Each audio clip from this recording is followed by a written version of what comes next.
Hello guys, sagutin natin tong comment na to.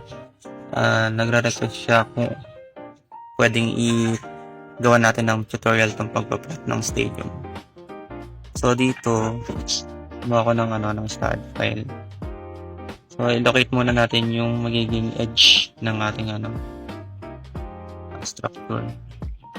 So nasa 0, 0 siya para madali tayo mag-plot. So need natin kunin dito yung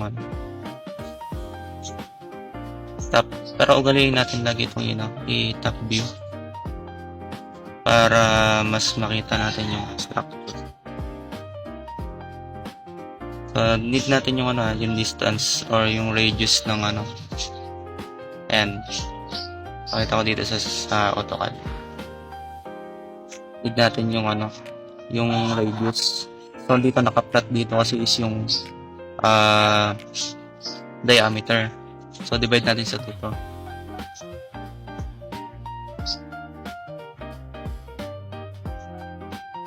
So 62.5.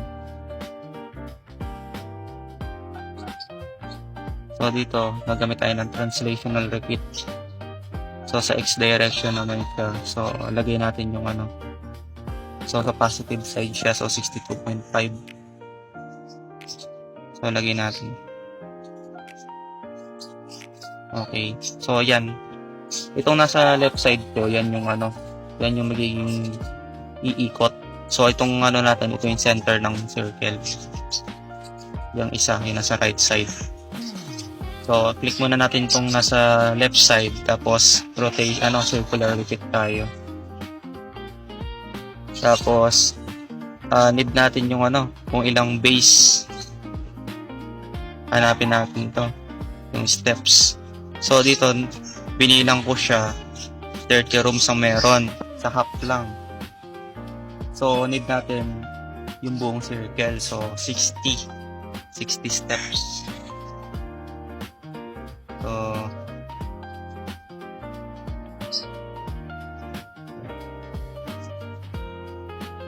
60 steps ang kailangan natin.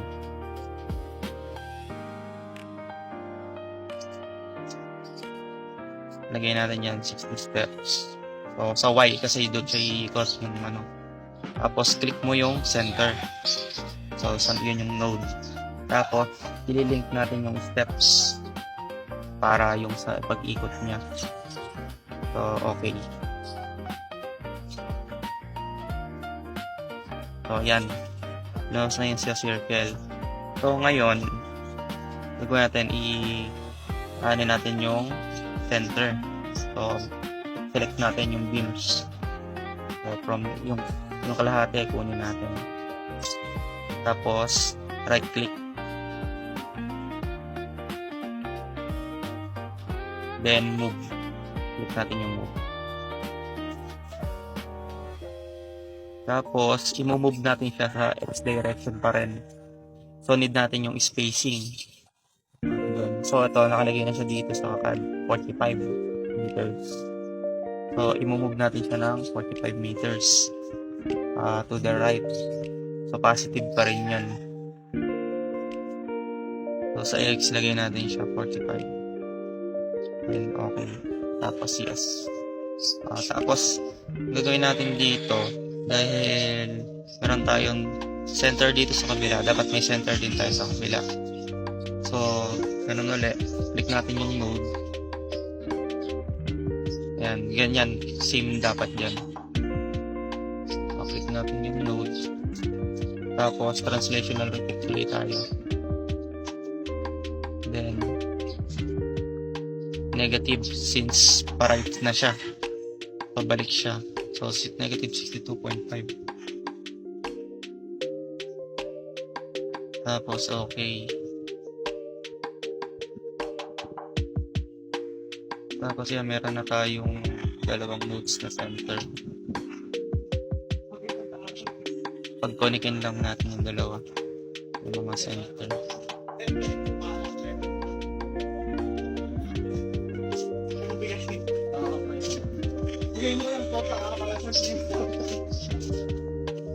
Ayan, kunin natin yung spacing ng mga columns para dun sa nodes kasi yun yung magsisilbing columns natin.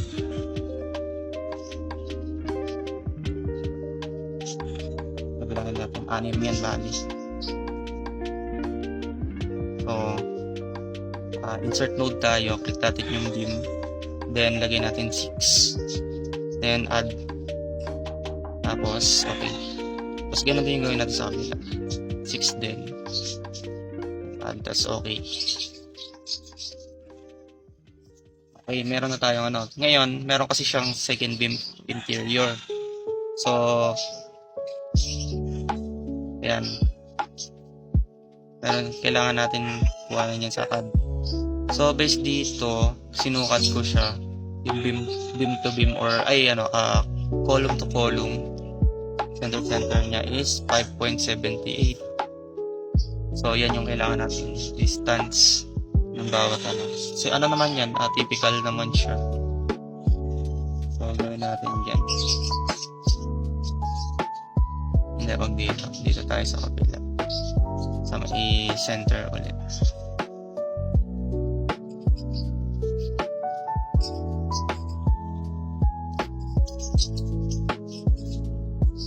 Yan. Diyan tayo mag-translational review. Tapos lagyan natin is 5.7. Then, link steps. Tapos okay. Ayan. Tapos ganun ulit. Papaikutin uli natin siya gamit yung circular repeat. So, ganun pa rin. I-click natin yung outer. Yung papaikutin natin. Tapos click yung ano. Tapos 60 pa din. Yung pa naman nila gagamitin natin. Tapos click yung node na center. Then, link steps para umikot yung meron siyang beam. So, okay. Tapos, yung half lang din uli yung kailangan natin dyan. Hindi natin need yung other half.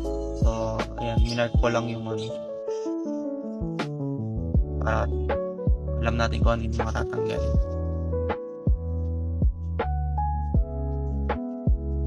Ayan natin.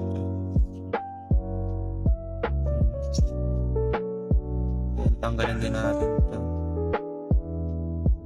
Tsaka ito. Okay. Ayan. May ganyan na tayo. Ganun din yung gagawin natin sa kabila. Sa right side.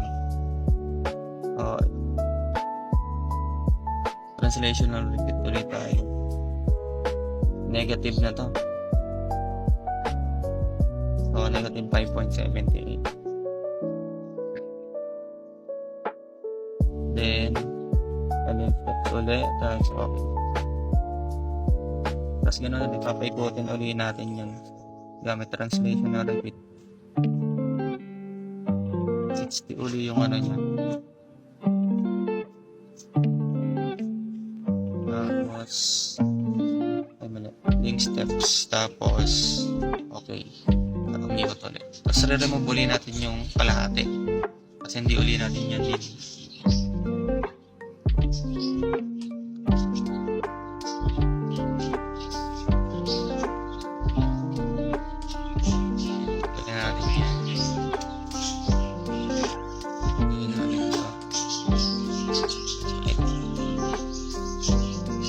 Tapos gano'n natin dyan, ikakulit na natin yung beam. Yan. Tapos invert node ulit tayo. Anim ulit. 6, that's okay. 6, add ulit natin. So okay. So yan, pinas forward ko na lang dito kasi medyo maproseso to. Kasi ano siya naka-curve. So, hindi natin siya maano ng yung sa XN, kukonik natin yung beam sa XN direction.